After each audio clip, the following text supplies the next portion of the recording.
بسم اللہ الرحمن الرحیم اللہم صل علی محمد وآل محمد۔ اسلام کے زمانے اول میں جن بدبخت لوگوں نے نبوت کا لباس فریم پہن کر خلق خدا کو گمراہ کرنے کی کوشش کی، ان میں مسلمہ بن کبیر سب سے زیادہ اہم اور مشہور ہے۔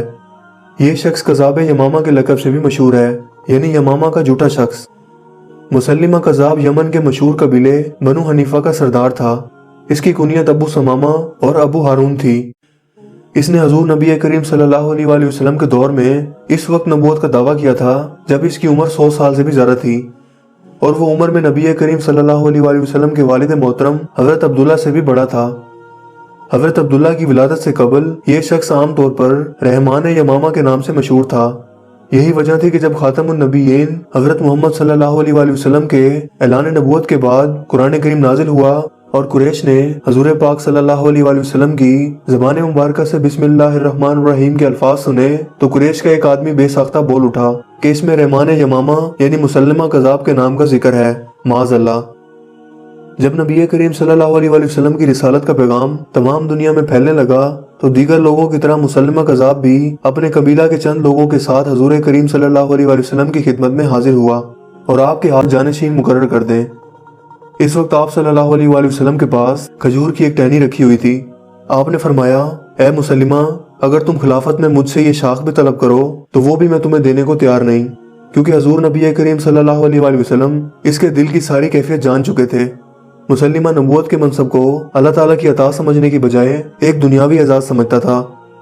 جب مسلمہ یہاں سے مایوس ہوا تو اس کے دل و دماغ میں از خود نبوت کی دکان کھل گئی۔ یہ شخص بہت ہی چلاک اور عیار تھا، لہٰذا وہ مدینہ منورہ سے نبوت کے جھوٹے خیالات بنتا ہوا یمامہ آ گیا، جہاں پہنچ کر اس نے نبوت کا دعویٰ کرنے کی ٹھان لی اور اعلان کیا کہ محمد صلی اللہ علیہ وآلہ وسلم نے اسے اپنی نبوت میں شریک کر لیا ہے۔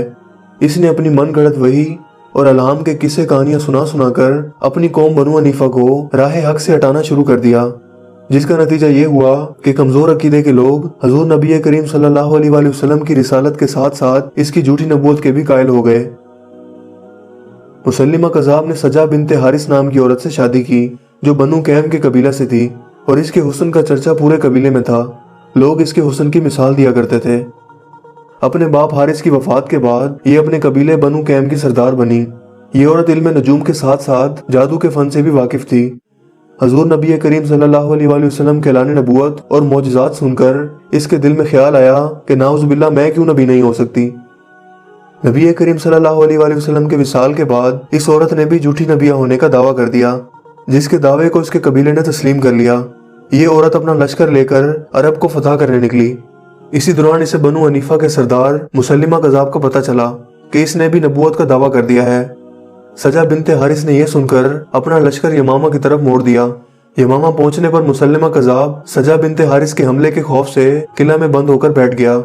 سجا نے قلعے کے پاس موجود چشموں پر قبضہ کر لیا، لہٰذا مجبور ہو کر مسلمہ کذاب نے سجا بنت حارث سے ملاقات کی خواہش ظاہر کی، اور پہلے ہی ملاقات میں اس عیار شخص نے مزید طاقتور ہو گئے اور اسلامی حکومت پر حملہ کرنے کے لیے منصوبے بنانے لگے۔ یہ وہ دور تھا جب حضرت ابو بکر صدیق رضی اللہ تعالیٰ عنہ مسلمانوں کے خلیفہ تھے۔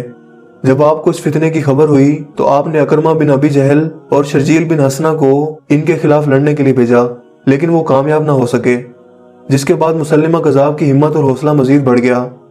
آخرکار حضرت ابو بکر صدیق رضی اللہ تعالیٰ عنہ نے حضرت خالد بن ولید کو اس لشکر سے لڑنے اور اس فتنے کا خاتمہ کرنے کے لیے بھیجا۔ حضرت خالد بن ولید شرجیل بن حسنہ کے ساتھ مل کر حملے کے لیے روانہ ہوئے۔ جب مسلمہ کذاب کو پتہ چلا کہ اسلام کے سپہ سالار اور سیف اللہ حضرت خالد بن ولید اس کی سرکوبی کے لیے آ رہے ہیں تو اس نے بھی اپنا لشکر تیار کر لیا۔ یمامہ پہنچ کر خالد بن ولید نے شہر کی فصیل کو گھیرے میں لے لیا۔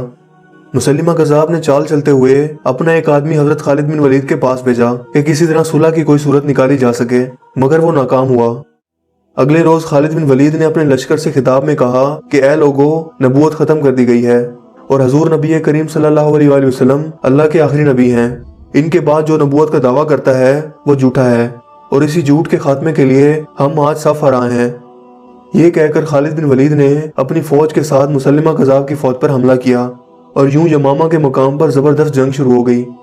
بنو حنیفہ نے بھی مقابلہ کیا، مگر مسلمانوں کی بہادری اور خالد بن ولید کی قیادت نے ان کے پاؤں کھیڑ کر رکھ دیے۔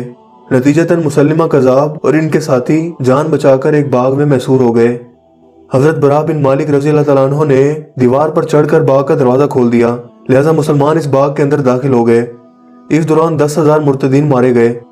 حضرت حمزہ رضی اللہ تعالیٰ عنہ کے قاتل وحشی نے، جو اس سے بیشتر مسلمان ہو چکا تھا اور اس لشکر اسلام میں شامل تھا، مسلمہ کذاب کو ایسا نیزہ مارا کہ وہ اپنی جگہ سے حرکت نہ کر سکا اور وہیں ڈھیر ہو کر مر گیا۔ یہ واقعہ 12 ہجری کا ہے۔ یوں شکست کے بعد مسلمہ کذاب کے جھوٹے پیروکار بھاگ گئے۔